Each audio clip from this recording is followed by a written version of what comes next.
The 13th day of the 2025 Indianapolis Colts training camp turned into a day the team's offense would rather forget. A frustrating and error-filled session that left fans and coaches alike scratching their heads. But here's where it gets controversial.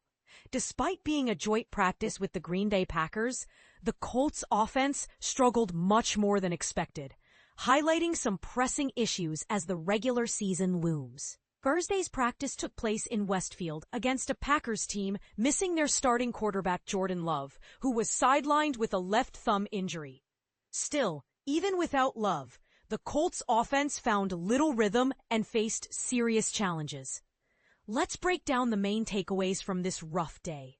First off, Colts head coach Shane Steichen didn't mince words after practice, admitting right away that the offense showed definitely some things to clean up. His biggest gripe? Penalties, especially illegal formations, which stalled momentum early and often. Protection was another glaring weakness.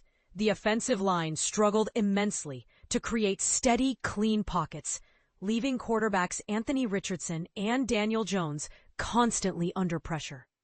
Even when given time, both QBs made mistakes, displaying an unusual level of inaccuracy and turnovers for this stage of camp. The receivers didn't help matters, as they also showed poor ball security. One bright spot emerged late in the practice during a 2-minute drill led by Richardson, but otherwise, it was a disheartening day for Indianapolis's offense. Richardson's day began shaky due to penalties and limited protection. Early on, he leaned heavily on short, safe passes, often opting for quick checkdowns. He did, however, find the end zone with a touchdown pass to Michael Pittman Jr. in the red zone. Despite that, Richardson hit a rough patch, throwing 5 consecutive incomplete passes that included a costly interception to Packers safety Jonathan Baldwin.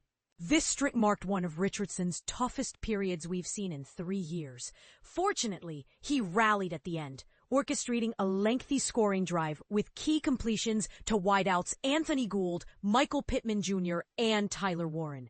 An important defensive pass interference call against A.D. Mitchell helped the Colts get close to the goal line, and Jonathan Taylor punched the ball in to cap the drive. Richardson even showcased his athleticism by extending a 2-point conversion attempt before connecting again with Pittman Jr. to seal the 8-point possession.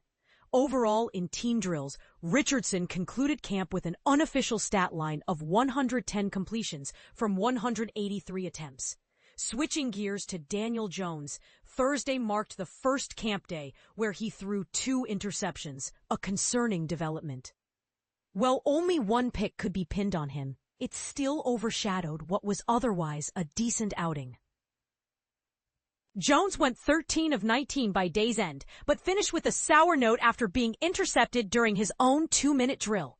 The other interception was initially a brilliant deep throw into A.D. Mitchell's hands, yet an unfortunate drop turned it into a turnover. On a positive note, one of Jones's sharpest completions was an early, precise pass to Josh Downs on a deep crossing route. His unofficial camp stats stand at 138 completions on 194 attempts in team sessions.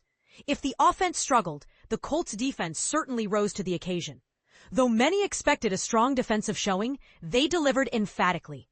The Packers, forced to turn to backup Malik Willis due to Love's injury, couldn't gain much traction against the Colts' defensive front. Defensive end Laiatu Latu made an immediate impact with a sack on the very first snap and closed the day with another. In a critical 2-minute defensive stand, the Colts defense held firm, forcing the Packers into a quick 4-and-out on their final possession. Willis threw a well-covered deep ball that was expertly defended by Charvarius Ward, one of several key plays by the Colts secondary.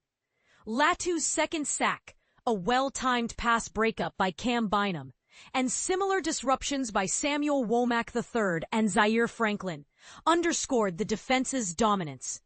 For fans who watched closely, A.D. Mitchell embodied the dual nature of his talent, dazzling in one-on-one matchups by creating separation and salvaging plays from errant quarterback throws, but also frustrating with a costly dropped interception and a fumble shortly thereafter.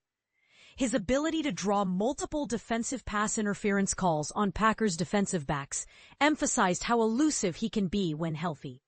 But his inconsistency will keep fans debating his ultimate value this season. Is he one of the most promising yet maddening players on the roster? Absolutely! In a surprising twist during the kicking competition, undrafted rookie Maddox Trujillo outperformed Spencer Schrader for the first time this camp. Schrader missed a 33-yard attempt early, though he later connected on kicks from 39, 45, and 64 yards. Trujillo, however, was flawless on 4 tries across those distances. This sudden shift could reignite a kicking battle, as Schrader entered Thursday as the clear favorite. Adding to the Colts' offensive woes, wide receiver Josh Downs left practice early due to a hamstring issue. Downs escorted himself off the field alongside athletic training personnel, raising concerns due to his prior season ending early with an ankle injury. With Downs sidelined, Anthony Gould moved up to take over starting slot receiver reps. Players who made notable impressions on Thursday included safety Cam Bynum, defensive end Laiatu Latu, tight end Tyler Warren, and kicker Maddox Trujillo. Here's a snapshot of the starting lineups from Thursday's practice. Offense, quarterback Anthony Richardson, running back Jonathan Taylor, wide receiver Michael Pittman Jr., wide receiver Josh Downs, tight end Tyler Warren, left ground Quentin Nelson, C. Tanner Bortolini, R.G. Matt Goncalves, Braden Smith, D.E. Samson Ebukam, D.T. DeForest Buckner, D.T. Grover Stewart, Laiatu Latu, Joe Baki, L.B. Zaire Franklin, cornerback Samuel Womack, cornerback Chris Lammons, safety Cam Bynum, and Hunter Wohler. Injuries were a noticeable factor on Thursday as well, with several key players either missing practice or leaving early due to ailments. These included cornerbacks Juju Brents, hamstring, and Jaylon Jones, hamstring. Linebacker Jalen Carley's wearing a boot on his right ankle. Running back Khalil Herbert. Defensive end Kwity Paye, groin. Wide receiver Alec Pierce, groin. Cornerback Kenny Moore II, knee. Center Danny Pinter, leg sleeve. Wide receiver Josh Downs, hamstring. And defensive end Samson Ebukam, back. This extensive injury list could have long-term implications for the Colts campaign.